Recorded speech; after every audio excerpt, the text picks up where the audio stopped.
Hello दोस्तों, स्वागत है आप सभी का हमारे चैनल पर। आशा है आप सभी ठीक होंगे। तो आज की क्लास आदिकाल पर आधारित रहने वाली है और आदिकाल या फिर कहें तो संपूर्ण आदिकाल को हमने 2 भागों में कवर करने की कोशिश की है। इसका जो पहला वीडियो है वो ऑलरेडी अपलोड किया जा चुका है, ये दूसरा पार्ट है। ठीक है, आदिकाल पर आधारित ये हमारा दूसरा पार्ट है। कुल 125 प्रश्न रहेंगे। सभी प्रश्न परीक्षा की दृष्टि से महत्वपूर्ण रहने वाले हैं। ध्यान दीजिएगा और अंत तक जुड़े रहने की कोशिश कीजिएगा। देखते हैं पहला प्रश्न।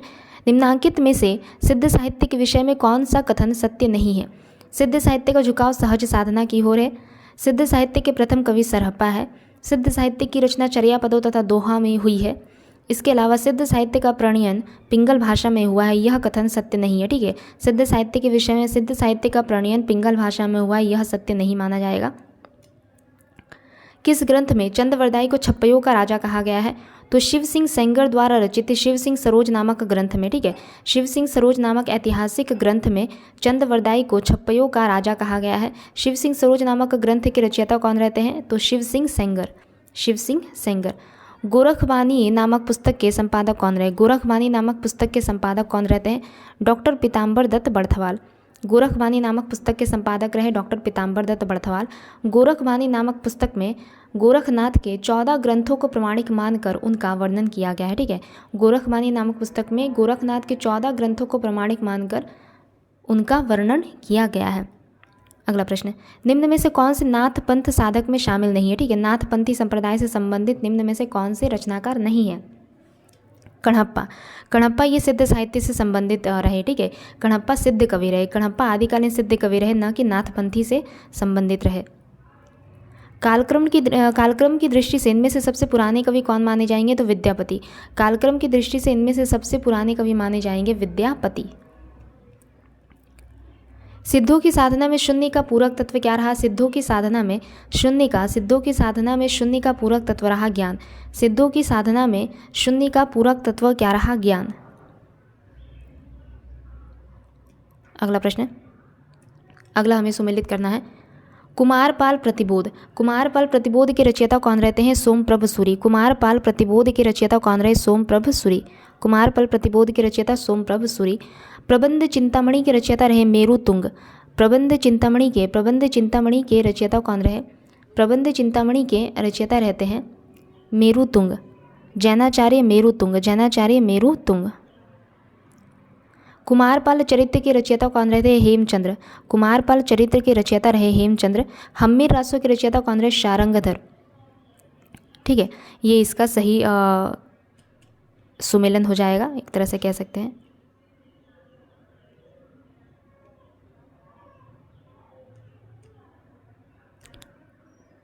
अगला प्रश्न है, मैथिली हिंदी में रचित गद्य की पहली पुस्तक कौन सी रही? मैथिली हिंदी में रचित गद्य की पहली पुस्तक रही वर्ण रत्नाकर।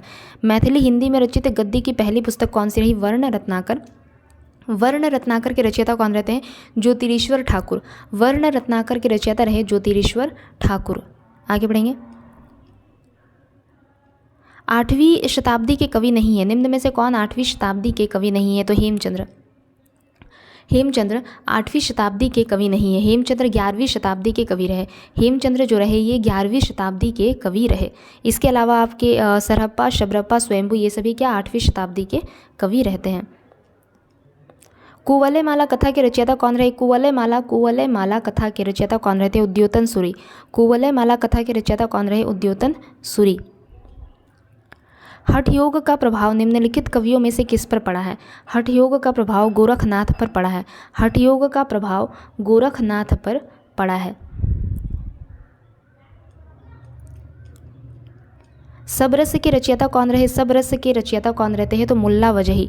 सबरस के रचयिता कौन रहे? मुल्ला वजही। सबरस के रचयिता मुल्ला वजही। इसे उर्दू गद्य साहित्य का, ठीक है, उर्दू गद्य साहित्य का प्रथम रचना माना जाता है। ठीक है, उर्दू गद्य साहित्य का प्रथम रचना माना जाता है, या फिर कहे तो उर्दू साहित्य की प्रथम गद्य रचना मानी जाती है। उर्दू साहित्य की प्रथम गद्य रचना सबरस। परमात्मा प्रकाश के रचयिता कौन रहे? परमात्मा प्रकाश के रचयिता रहते हैं जोइंदू। परमात्मा प्रकाश के रचयिता कौन रहे? जोइंदू। अपभ्रंश का मुख्य छंद क्या रहा? अपभ्रंश का मुख्य छंद क्या रहता है? तो दोहा। अपभ्रंश का मुख्य छंद क्या रहा? दोहा।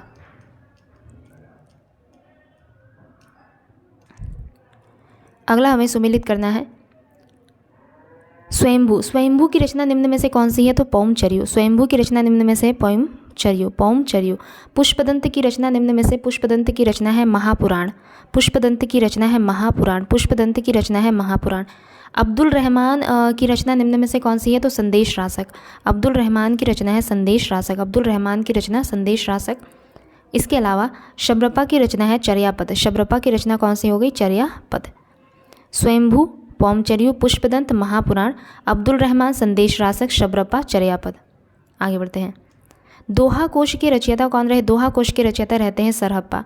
दोहा कोश के रचयिता कौन रहे? सरहप्पा।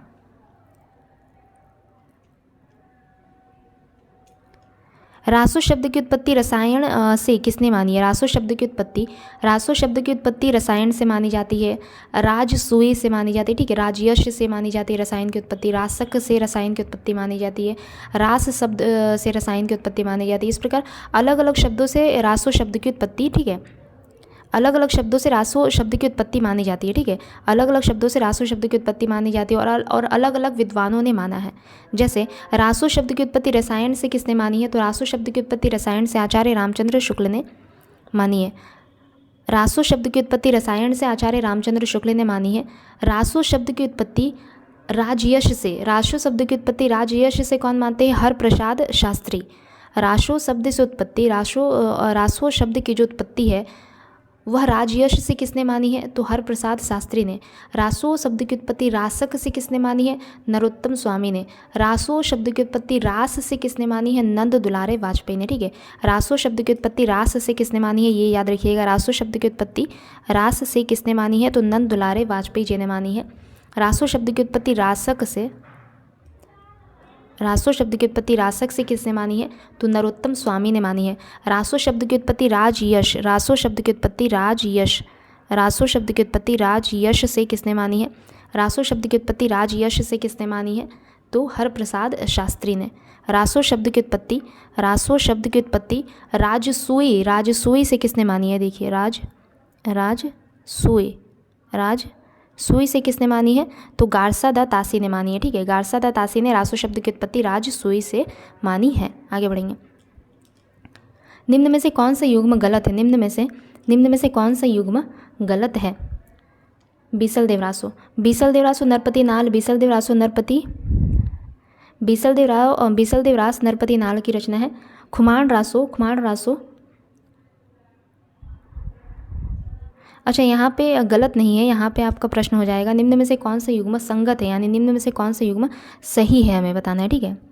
निम्न में से कौन सा युग्म सही है ये बताना है हमें। बीसल देवरासो नरपति नाल की रचना है, ये वाला सही है, ये विकल्प सही है आपका। खुमान रासो जगनीक की रचना नहीं है बल्कि यह दलपति विजय की रचना है। खुमान रासो दलपति विजय की रचना है। खुमान रासो जो है यह दलपति विजय की रचना है, ठीक है। विजयपाल रासो चंद्रवरदाई की रचना नहीं है बल्कि यह नल्ल सिंह की रचना है। विजयपाल रासो जो है यह नल्ल सिंह की रचना है। परमाल रासो किसकी रचना है? तो जगनीक की रचना है। परमाल रासो जो है यह जगनीक की रचना है। परमाल रासो जो है यह जगनीक की रचना है। परमाल रासो जगनीक की रचना है। आगे बढ़ेंगे। अपभ्रंश को पुरानी हिंदी किसने माना है? अपभ्रंश को पुरानी हिंदी चंद्रधर शर्मा गुलेरी जी ने माना है। अपभ्रंश को पुरानी हिंदी चंद्रधर शर्मा गुलेरी जी ने माना है। खालिक बारी किसकी रचना है? तो खालिक बारी अमीर खुसरो की रचना है। खालिक बारी अमीर खुसरो की रचना है। शब्दानुशासन के लेखक कौन है? शब्दानुशासन के लेखक कौन रहे? हेमचंद्र। शब्दानुशासन के लेखक कौन रहते हैं? हेमचंद्र। शब्दानुशासन के लेखक रहे हेमचंद्र। शब्दानुशासन में संस्कृत, प्राकृत और अपभ्रंश तीनों का समावेश देखा जाता है, ठीक है। शब्दानुशासन नामक ग्रंथ में संस्कृत, प्राकृत और अपभ्रंश तीनों का समावेश देखा जाता है। किसकी रचना है? तो हेमचंद्र की रचना है। आदिकालीन साहित्य में वीर रस की रचनाओं में किस भाषा का प्रयोग मिलता है? आदिकालीन साहित्य में वीर रस की रचनाओं में किस भाषा का प्रयोग मिलता है? तो डिंगल भाषा का प्रयोग मिलता है। आदिकालीन साहित्य में जो वीर रस की रचनाएं हैं उसमें डिंगल शैली का प्रयोग किया गया है। डिंगल शैली का अर्थ होता है अपभ्रंश और राजस्थानी मिश्रित भाषा को, ठीक है। डिंगल शैली किसे कहते हैं? तो अपभ्रंश और राजस्थानी मिश्रित भाषा को ही डिंगल शैली कहा गया है। अपभ्रंश और राजस्थानी मिश्रित भाषा को डिंगल शैली कहा गया है। अगला प्रश्न है 12 बरस लौ कुकर जिए, 12 बरस लौ कुकर जीवे अरु 13 लौ जिए सियार, बरस 18 क्षत्रिय जीवे आगे जीवन को धिक्कार। 12 बरस लौ कुकुर 12 बरस लौ कुकुर जीवे, 12 बरस, एक बार फिर से,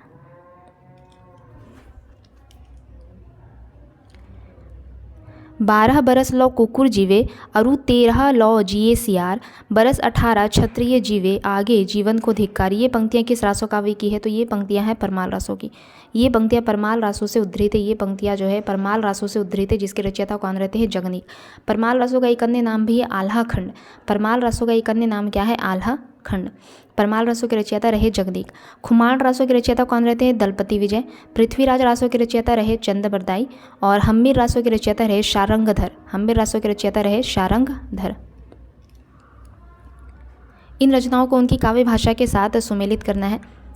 विजयपाल रासो।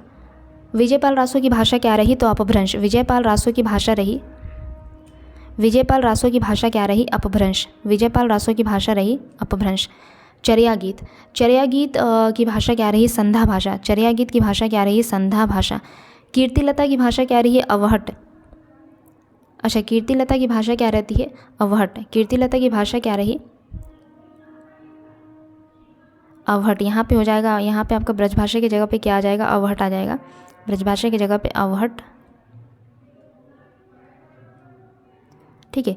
ये आपका हो जाएगा। कीर्तिलता की भाषा क्या रही? अवहट। कीर्तिलता की भाषा क्या रही? अवहट। खुसरो की पहेलियाँ रही आपकी। खुसरो की पहेलियाँ की भाषा क्या रही? हिंदवी। खुसरो की पहेलियाँ हिंदवी, ठीक है। विजयपाल रासो के रचयिता रहते हैं नल्ल सिंह। भाषा क्या रही इसकी? अपभ्रंश। चर्या गीत के रचयिता रहते हैं सरहप्पा। चर्या गीत के रचयिता कौन रहे? सरहप्पा। भाषा रही संधा भाषा। कीर्तिलता के रचयिता रहे विद्यापति। भाषा अवहट। खुसरो की पहेलियाँ हो गया अमीर खुसरो की रचना। भाषा हो गया आपका हिंदवी। आगे बढ़ेंगे। किस रचनाकार की भाषा को संधा भाषा कहा गया? किन रचनाकारों की भाषा को संधा भाषा कहा गया? तो बौद्ध सिद्ध। सिद्धों की भाषा को संधा भाषा कहा गया, ठीक है। सिद्ध साहित्य से जुड़े जो रचनाकार रहे उनकी भाषा को संधा भाषा कहा गया। आदिकाल में किस कवि ने अवहट भाषा में रचना की? आदिकाल में किस कवि ने अवहट भाषा में रचना की? तो अब्दुल रहमान ने आदिकाल में अब्दुल रहमान, या फिर कहीं पर इसे अब्दुल रहमान भी लिखा रहता है, ठीक है। अब्दुल रहमान या फिर कहीं पर अब्दुल रहमान भी लिखा रहता है। आदिकाल में किस कवि ने अवहट भाषा में रचना की? तो अब्दुल रहमान ने। अब्दुल रहमान की जो रचना है जो अवहट भाषा में लिखी थी उसका नाम क्या है? संदेश रासक, ठीक है। संदेश रासक जो अवहट भाषा में रचित है। कीर्तिलता किस भाषा की रचना है? तो कीर्तिलता अवहट भाषा की रचना है। कीर्तिलता अवहट भाषा की रचना है। कीर्तिलता के रचयिता कौन रहते हैं? ये आपके विद्यापति। कीर्तिलता के रचयिता रहे विद्यापति। किस भाषा में रचित है कीर्तिलता? तो अवहट में रचित है। निम्नलिखित रचनाओं को उनके रचनाकारों के साथ सुमेलित करना है। राउलवेल के रचयिता कौन रहते हैं? राउलवेल के रचयिता कौन रहे? तो रोड़ा कवि। राउलवेल के रचयिता कौन रहे? रोड़ा कवि। राउलवेल के रचयिता रहे रोड़ा कवि। खुमान रासो के रचयिता कौन रहे? दलपति विजय। खुमान रासो के रचयिता रहे दलपति विजय। चंदनबाला रास के रचयिता रहे आसगू। चंदनबाला रास के रचयिता कौन रहे? आसगू। योगचर्या के रचयिता रहे डोम्भीपा। योगचर्या के रचयिता कौन रहे? डोम्भीपा। राउलवेल हो गया आपका रोड़ा कवि। खुमान रास हो दलपति विजय। चंदनबाला रास हो गया आसगू। योगचर्या डोम्भीपा। आगे बढ़ेंगे। निम्नलिखित में से कौन सा विद्वान पृथ्वीराज रासो को सर्वथा अप्रमाणिक ग्रंथ मानने वालों में शामिल नहीं है? निम्न में से किस विद्वान ने पृथ्वीराज रासो को अप्रमाणिक ग्रंथ नहीं माना है? तो मोहनलाल विष्णुलाल पांड्या ने पृथ्वीराज रासो को सर्वथा अप्रमाणिक ग्रंथ नहीं माना है। मोहनलाल विष्णुलाल पांड्या पृथ्वीराज रासो को प्रमाणिक ग्रंथ मानते हैं। आगे बढ़ेंगे।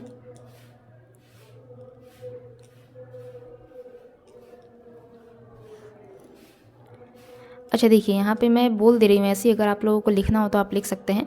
जैसे कुछ विद्वानों ने पृथ्वीराज रासो को प्रमाणिक माना है, कुछ ने अप्रमाणिक माना है और कुछ ने अर्ध प्रमाणिक माना है, ठीक है। पहले देखते हैं कि पृथ्वीराज रासो को प्रमाणिक मानने वाले विद्वान कौन रहे।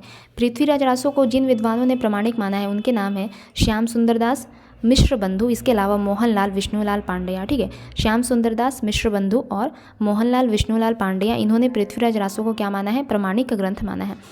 जिन्होंने अप्रमाणिक माना है उनके नाम है आचार्य रामचंद्र शुक्ल, देवी प्रसाद, ठीक है, आचार्य रामचंद्र शुक्ल, इसके अलावा देवी प्रसाद, कविराज श्यामलाल दास, कविराज श्यामल दास, कविराज श्यामल दास, गौरी शंकर हीराचंद ओझा।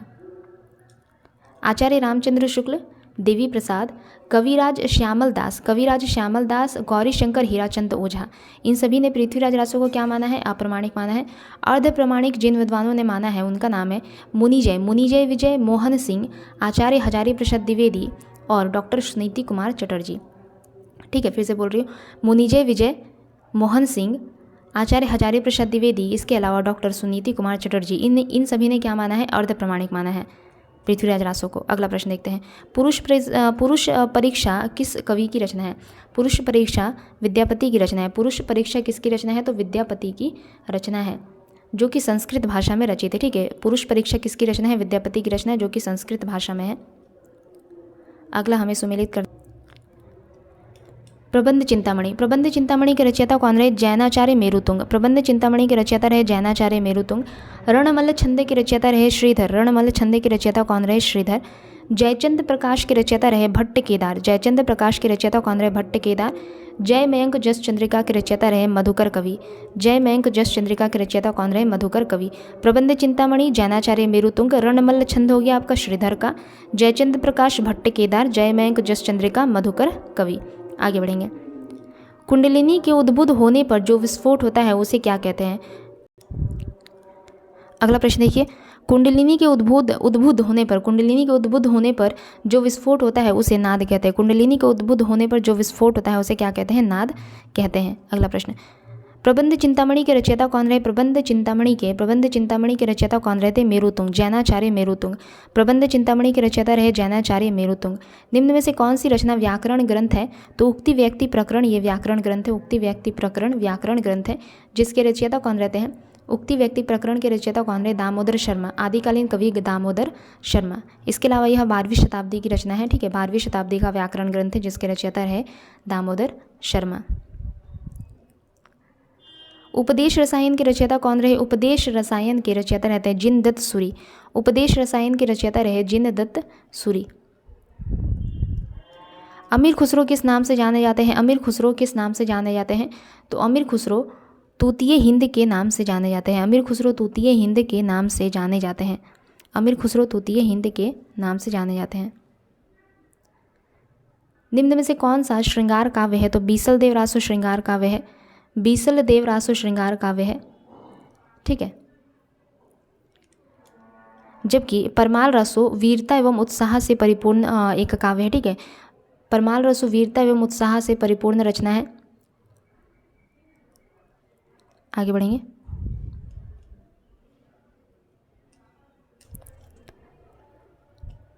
ठीक है, निम्न में से श्रृंगार काव्य कौन सा है? तो बीसल देव रासो। बीसल देव रासो श्रृंगार काव्य है। बीसल देव रासो के रचयिता रहते हैं नरपति नाल।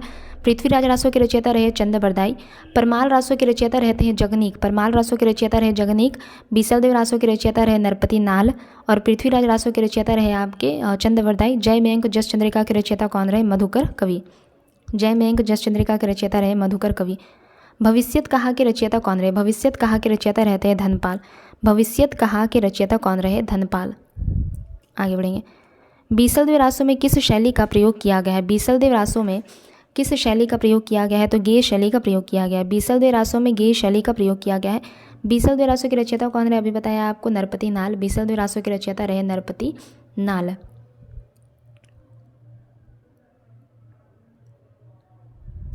आगे बढ़ेंगे। हालाते कन्हैया किसकी रचना है? हालाते कन्हैया किसकी रचना है? तो हालाते कन्हैया अमीर खुसरो की रचना है। हालाते कन्हैया अमीर खुसरो की रचना है। अगला सुमेलित करना है हमें। विजय सेन सूरी। विजय सेन सूरी की निम्न में से कौन सी रचना है? तो रेवंत गिरिरास। विजय सेन सूरी की रचना है रेवंत गिरिरास। विजय सेन सूरी की रचना है रेवंत गिरिरास। नरपति नाल की रचना कौन सी है? नरपति नाल की रचना निम्न में से कौन सी है? तो बीसल देव रासो। नरपति नाल की रचना है बीसल देव रासो। शालिभद्र सूरी की रचना है भरतेश्वर बाहुबली रास। शालिभद्र सूरी की रचना कौन सी है? भरतेश्वर बाहुबली रास। आसगू की रचना है चंदन बाला रास। आसगू की रचना कौन सी है? चंदन बाला रास। विजय सेन सूरी रेवंतगिरी रास। नरपति नाल बीसलदेव रास, बीसलदेव रासो। शालिभद्र सूरी भरतेश्वर बाहुबली रास। आसगू चंदन बाला रास। आगे बढ़ेंगे।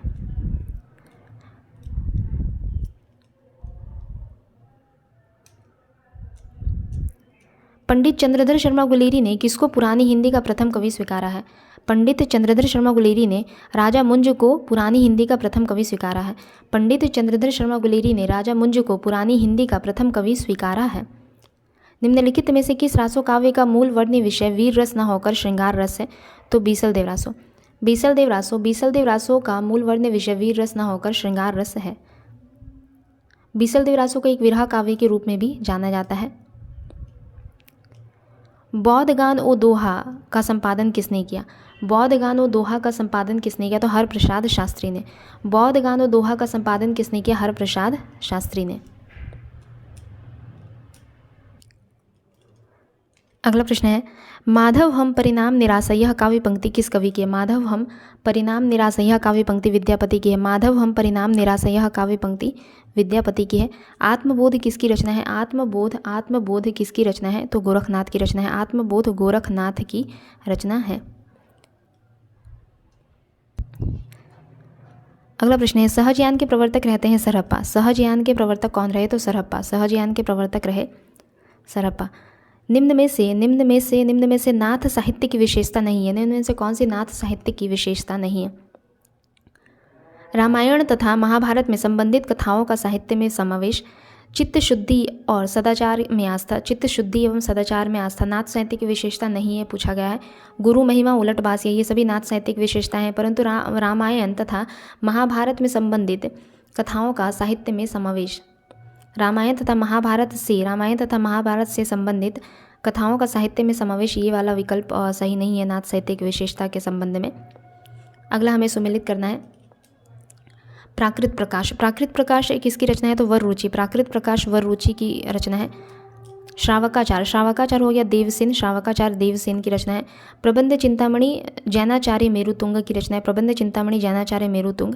कुमारपाल प्रतिबोध हो गया आपका सोमप्रभ सूरी। कुमारपाल प्रतिबोध हो गया सोमप्रभ सूरी।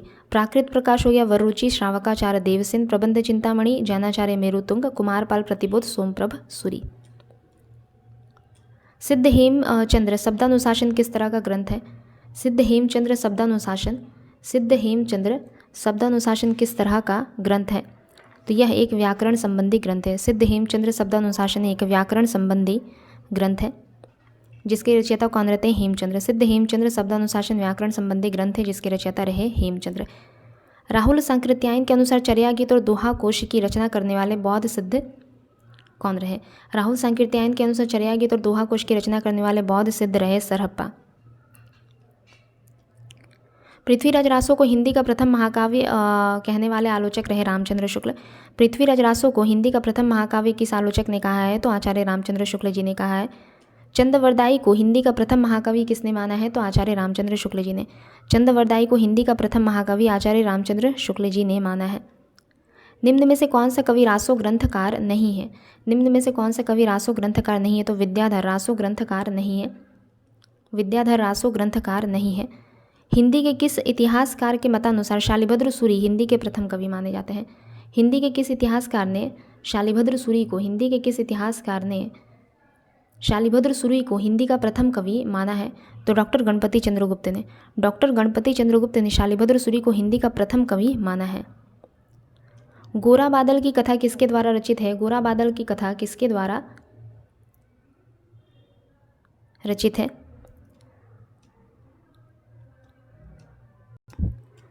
अगला प्रश्न है गोरा बादल की कथा किसके द्वारा रचित है? तो जटमल के द्वारा रचित है। गोरा बादल की कथा जटमल के द्वारा रचित है। गोरा बादल की कथा जटमल के द्वारा रचित है। प्राकृताभास हिंदी का आशय क्या रहा? प्राकृताभास हिंदी का आशय रहा अपभ्रंश। प्राकृताभास हिंदी का आशय क्या रहा? अपभ्रंश। प्राकृताभास हिंदी का अर्थ क्या रहा? अपभ्रंश। आदिकाल के साहित्य में उपेक्षित रहा है। आदिकाल के साहित्य में उपेक्षित रहा है सामाजिक चेतना, आश्रयदाता प्रशंसा, धार्मिक चेतना या फिर राष्ट्र चेतना। तो आदिकालीन साहित्य में राष्ट्र चेतना उपेक्षित रहा है। राष्ट्र चेतना नहीं देखा जाता है आदिकालीन साहित्य में।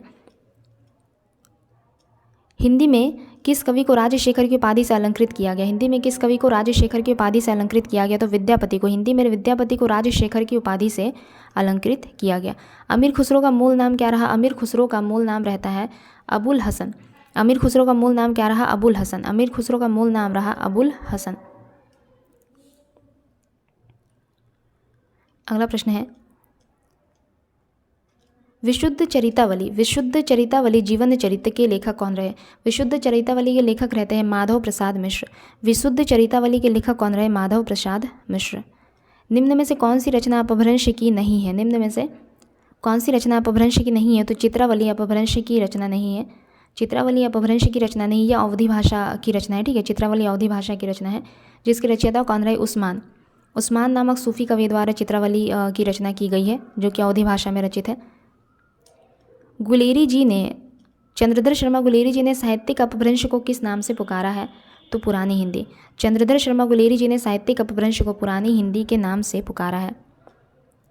पृथ्वीराज रासो में कितने समय है? पृथ्वीराज रासो में कितने समय, यानी कि सर्ग ही कहा गया। ठीक है, सर्ग को ही समय कहा गया है पृथ्वीराज रासो में। पृथ्वीराज रासो में 69 समय है। अगला प्रश्न है, देसिल बना सब्जन मिठा, देसी भाषा की मिठास का यह वर्णन करने वाले रचनाकार का नाम क्या रहा? देसिल बना सब्जन मिठा, देसी भाषा की मिठास का यह वर्णन करने वाले रचनाकार का नाम रहा विद्यापति। देसिल बना सब्जन मिठा, यह पंक्ति किसकी है? तो विद्यापति की है। पाहुड़ दोहा ग्रंथ के रचयिता कौन रहे? पाहुड़ दोहा ग्रंथ के रचयिता रहते हैं राम सिंह। पाहुड़ दोहा ग्रंथ के रचयिता कौन रहे? राम सिंह। गद्य पद्य मिश्रित चंपू काव्य की प्राचीनतम हिंदी कृति कौन सी है? गद्य पद्य मिश्रित चंपू काव्य की प्राचीनतम हिंदी कृति है। गद्य पद्य मिश्रित चंपू काव्य की प्राचीनतम हिंदी कृति कौन सी है? राउलवेल, रोड़ा कवि द्वारा रचित राउलवेल।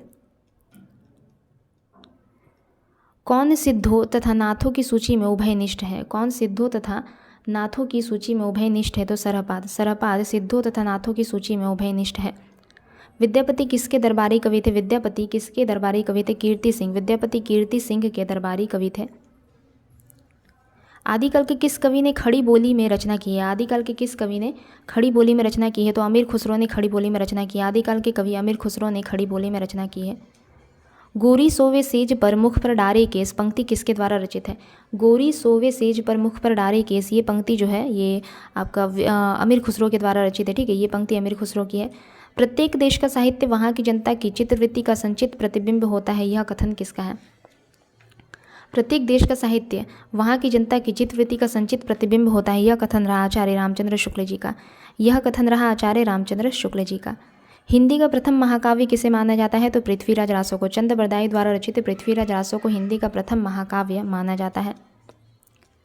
नाथ साहित्य के आरंभकर्ता किसे माना जाता है? नाथ साहित्य के आरंभकर्ता नाथ साहित्य के आरंभकर्ता गोरखनाथ को माना जाता है। नाथ साहित्य के आरंभकर्ता रहे गोरखनाथ।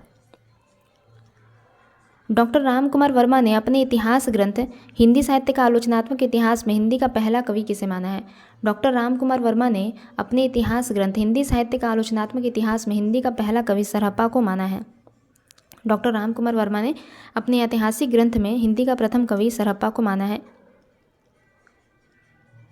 वहीं डॉक्टर गणपति चंद्रगुप्त शालिभद्र सूरी को हिंदी का प्रथम कवि मानते हैं। ठीक है, डॉक्टर रामकुमार वर्मा सरहप्पा को हिंदी का प्रथम कवि मानते हैं और डॉक्टर गणपति चंद्रगुप्त ने शालिभद्र सूरी को हिंदी का प्रथम कवि माना है। निम्नलिखित में से कौन सी रचना अपभ्रंश के प्रभाव से मुक्त हिंदी की रचना मानी जाती है?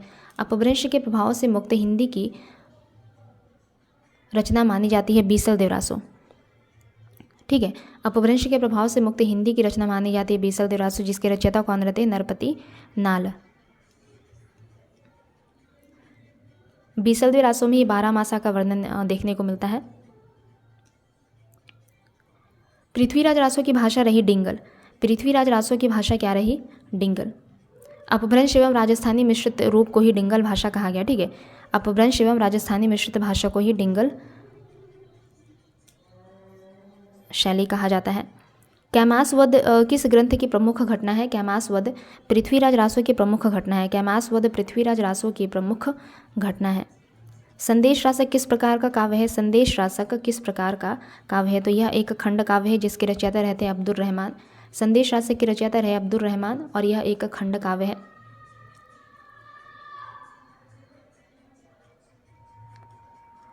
दब्ब सहाव पयास नामक अपभ्रंश में लिखित ग्रंथ की रचना किसने की?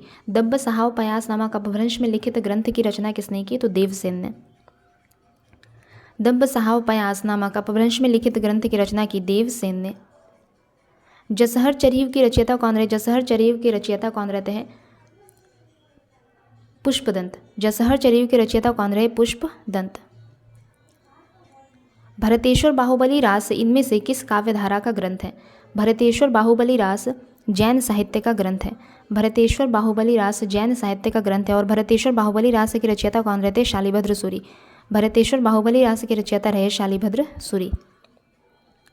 नागरी प्रचारणी सभा से प्रकाशित पृथ्वीराज रासों के संस्करण को प्रमाणिक मानने वाले विद्वान निम्न में से कौन है? नागरी प्रचारणी सभा से प्रकाशित पृथ्वीराज रासों के संस्करण को प्रमाणिक मानने वाले विद्वान इनमें से रहे कर्नल टॉड। ठीक है, नागरी प्रचारणी सभा से प्रकाशित पृथ्वीराज रासों के संस्करण को प्रमाणिक मानने वाले विद्वान रहे कर्नल टॉड। आदिकाल के कवि सरहपाद की काव्य परंपरा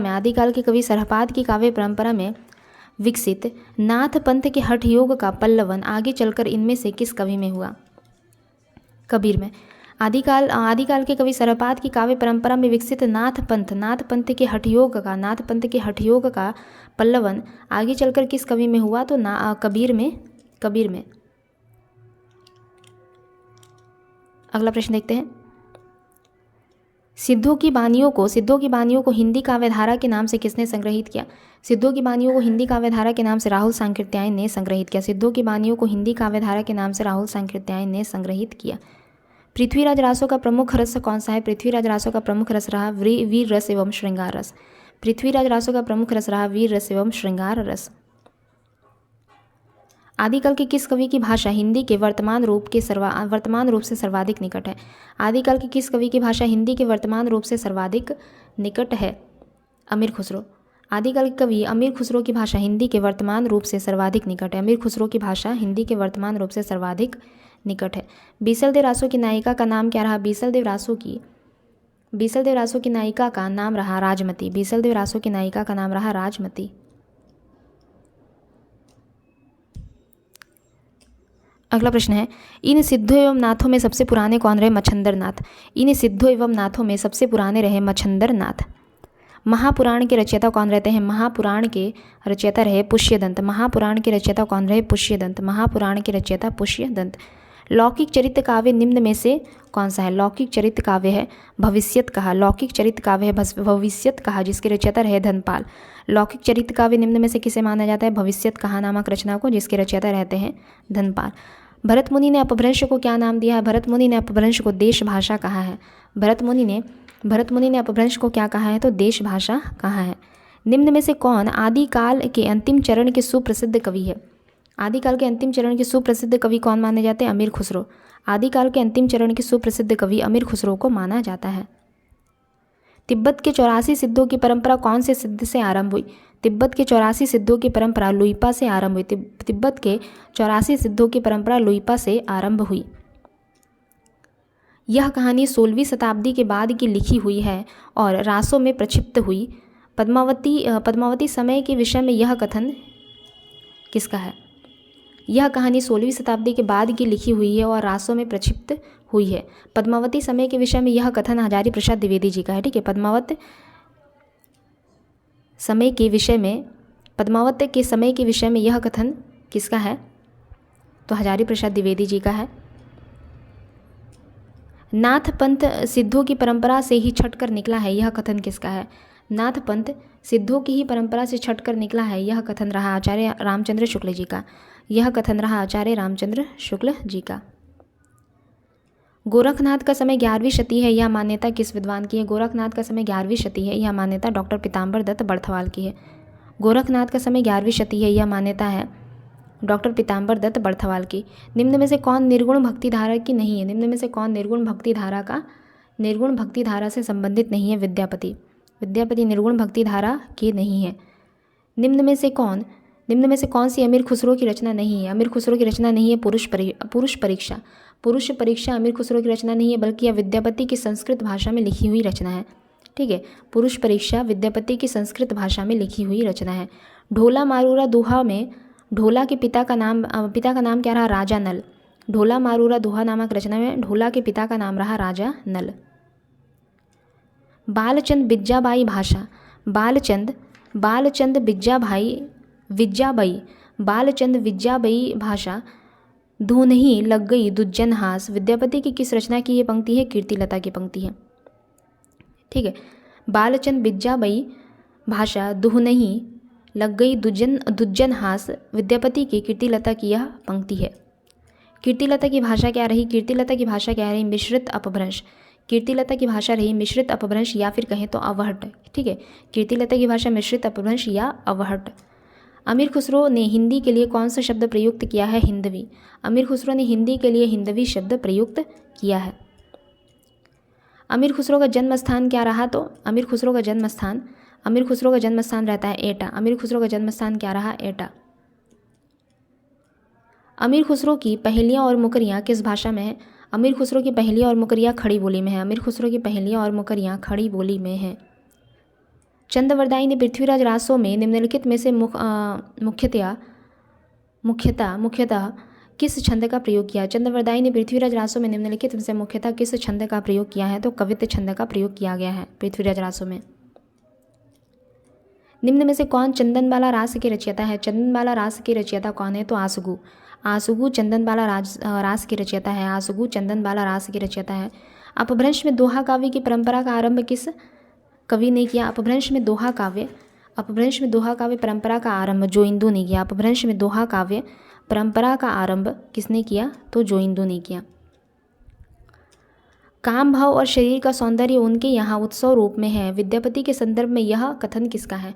काम भाव और शरीर का सौंदर्य उनके यहाँ उत्सव रूप में है। विद्यापति के संदर्भ में यह कथन रहा राम स्वरूप चतुर्वेदी जी का। विद्यापति के संदर्भ में यह कथन किसका है? राम स्वरूप चतुर्वेदी जी का। कलचुरी राजवंश की 7 नायिकाओं के नक्षिक वर्णन से संबंधित ग्रंथ राउरवेली। कलचुरी राजवंश के 7 नायिकाओं के नक्षिक वर्णन से संबंधित ग्रंथ राउरवेली या फिर कहे तो राउरवेल, जो कि आपका रोड़ा कवि द्वारा रचित है। हिंदवी शब्द का प्रथम प्रयोग किस इतिहासकार ने किया? हिंदवी शब्द का प्रथम प्रयोग अबू सईद ने किया। हिंदवी शब्द का प्रथम प्रयोग अबू सईद नामक इतिहासकार ने किया। निम्न में से कौन सा नाम सिद्ध परंपरा की योगिनी का नहीं बल्कि योगी का है? निम्न में से कौन सा नाम सिद्ध परंपरा की योगिनी का नहीं बल्कि योगी का है? तो पुतलिपा। ठीक है, पुतलिपा योगिनी नहीं बल्कि योगी रही सिद्ध परंपरा की। पुतलिपा सिद्ध परंपरा की योगिनी नहीं बल्कि योगी के रूप में जाने जाते हैं। निर्भय भीम व्यायोग के रचयिता कौन रहे? रामचंद्र सूरी। निर्भय भीम व्यायोग के रचयिता रहे रामचंद्र सूरी। रत्नाकर जोपम कथा पुस्तक का संबंध किससे है? तो वज्रयानी सिद्धों से है। रत्नाकर जोपम कथा पुस्तक का संबंध वज्रयानी सिद्ध से है। पुष्य या पुंड को हिंदी का प्रथम कवि किस आलोचक ने माना है? पुष्य या पुंड को हिंदी का प्रथम कवि शिव सिंह सेंगर ने माना है। पुष्य या पुंड को हिंदी का प्रथम कवि शिव सिंह सेंगर ने माना है। कुवलय माला कथा के रचयिता कौन रहे? उद्योतन सूरी। कुवलय माला कथा के रचयिता कौन रहते हैं? उद्योतन सूरी। निम्न में से कौन सा विकल्प सुमेलित नहीं है? निम्न में से कौन सा विकल्प सुमेलित नहीं है? तो श्रावकाचार्य देवसेन की रचना है नेमिनाथ रास सुमति गणी। भरतेश्वर बाहुबली रास शालिभद्र सूरी। रेवंत गिरिरास जिन धर्म सूरी की रचना नहीं है। रेवंत गिरिरास जिन धर्म सूरी की रचना नहीं है, यह विजय सेन सूरी की रचना है। रेवंत गिरिरास विजय सेन सूरी की रचना है। विद्यापति को कृष्ण भक्तों की परंपरा में न समझना चाहिए, यह इनमें से किसका कथन है? विद्यापति को कृष्ण भक्तों की परंपरा में न समझना चाहिए, यह कथन है आचार्य रामचंद्र शुक्ल जी का। यह कथन आचार्य रामचंद्र शुक्ल जी का है। दान वाक्यावली के रचयिता कौन रहे? विद्यापति। दान वाक्यावली के रचयिता कौन रहते? विद्यापति। दान वाक्यावली के रचयिता विद्यापति। आदिकाल को चारण काल किसने कहा? आदिकाल को चारण काल राम कुमार वर्मा ने कहा है। आदिकाल को चारण काल किसने कहा? तो राम कुमार वर्मा जी ने कहा है। विद्यापति की पदावली मैथिली हिंदी में रचित होने पर भी निम्नलिखित में से किससे प्रभावित है? तो बांग्ला भाषा से प्रभावित है। विद्यापति की पदावली मैथिली हिंदी में रचित होने पर भी बांग्ला भाषा से प्रभावित है। कुमारपाल प्रतिबोध के रचयिता कौन रहते? सोमप्रभ सूरी। कुमारपाल प्रतिबोध के रचयिता रहे सोमप्रभ सूरी। जयचंद प्रकाश के रचयिता कौन रहते हैं? जयचंद प्रकाश के रचयिता रहे भट्ट केदार। जयचंद प्रकाश के रचयिता रहे भट्ट केदार। चर्यापद के रचयिता कौन रहे? चर्यापद के रचयिता रहते हैं शबरपा। चर्यापद के रचयिता रहे शबरपा। किस ग्रंथ में राधा कृष्ण के प्रेम का अनूठा वर्णन है? किस ग्रंथ में राधा कृष्ण के प्रेम का अनूठा वर्णन है? तो विद्यापति द्वारा रचित पदावली में राधा कृष्ण के प्रेम का अनूठा वर्णन है। ठीक है, तो आज की हमारी क्लास यहीं पे समाप्त होती है। अगले क्लास में जल्दी मिलेंगे किसी दूसरे टॉपिक के साथ। क्लास अगर पसंद आए तो लाइक, शेयर और सब्सक्राइब ज़रूर करें। धन्यवाद।